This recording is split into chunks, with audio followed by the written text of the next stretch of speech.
നമ്മുടെ സംസ്ഥാനത്തിൻ്റെ ക്രമസമാധാന പാലനത്തിനും അഴിമതി നിർമ്മാർജ്ജനത്തിനും നിർണായകമായ പങ്കുവഹിക്കുന്ന രണ്ട് പ്രധാന വിഭാഗങ്ങളാണ് വിജിലൻസും ക്രൈംബ്രാഞ്ചും. ഇന്ന് മുട്ടത്തറയിൽ ഈ രണ്ട് വിഭാഗങ്ങൾക്കുമായി അത്യാധുനിക സൗകര്യങ്ങളോടുകൂടിയ ഓഫീസ് സമുച്ചയങ്ങൾ ബഹുമാനപ്പെട്ട മുഖ്യമന്ത്രി ഉദ്ഘാടനം ചെയ്ത് കഴിഞ്ഞു. ഈ സന്തോഷകരമായ ചടങ്ങിൽ അധ്യക്ഷത വഹിക്കാൻ സാധിച്ചതിൽ എനിക്ക് വലിയ അഭിമാനമുണ്ട്. നമ്മുടെ ഭരണ സംവിധാനം കൂടുതൽ സുതാര്യവും കാര്യക്ഷമമാക്കുക എന്ന ലക്ഷ്യത്തോടെയാണ് സർക്കാർ മുന്നോട്ട് പോകുന്നത്. ആധുനിക സാങ്കേതിക വിദ്യയുടെ സഹായത്തോടെ കുറ്റകൃത്യങ്ങൾ തെളിയിക്കുന്നതിനും അഴിമതി രഹിത കേരളം കെട്ടിപ്പടുക്കുന്നതിനും ഇത്തരം ഭൗതിക സാഹചര്യങ്ങളുടെ വികസനം അത്യന്താപേക്ഷിതമാണ്. പോലീസിൻ്റെയും വിജിലൻസിൻ്റെയും പ്രവർത്തനങ്ങൾ കൂടുതൽ ജനസൗഹൃദമാക്കുവാനും വേഗതയുള്ളതാക്കുവാനും ഈ പുതിയ ഓഫീസ് സമുച്ചയങ്ങൾ വഴി സാധിക്കുമെന്ന് ഞാൻ വിശ്വസിക്കുന്നു. ഒരു സമൂഹത്തിൻ്റെ നട്ടിൽ അവിടുത്തെ നീതി നിർവഹണ സംവിധാനങ്ങളാണ്.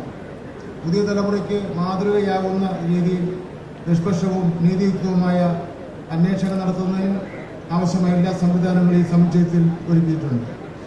ഈ ചടങ്ങിൽ ഔദ്യോഗികമായ ഉദ്ഘാടനം നിർവഹിച്ചത് നേരത്തെ സൂചിപ്പിച്ച പോലെ പ്രിയപ്പെട്ട ഏറെ പ്രിയങ്കരനായ മുഖ്യമന്ത്രിയാണ്. ഞാൻ കൂടുതൽ ദീർഘിപ്പിക്കുന്നില്ല. പോലീസ് സംവിധാനത്തിൻ്റെ ഇടപെടലും അതിൻ്റെ ഒരു ഗുണവും തലസ്ഥാന നഗരിയിലെ ജനങ്ങൾ ഇന്നലെ കണ്ടതാണ്. ആറ്റുകാല പൊങ്കാല ഇന്ന് ലോകത്ത് ശ്രദ്ധിക്കപ്പെടുന്ന ഒരു ഉത്സവമായി മാറിയിരിക്കുകയാണ്. ഏതാണ്ട് 15-17 ലക്ഷം സ്ത്രീകൾ തലസ്ഥാന നഗരിയിൽ കഴിഞ്ഞ 2-3 ദിവസമായി ക്യാമ്പ് ചെയ്യുകയാണ്.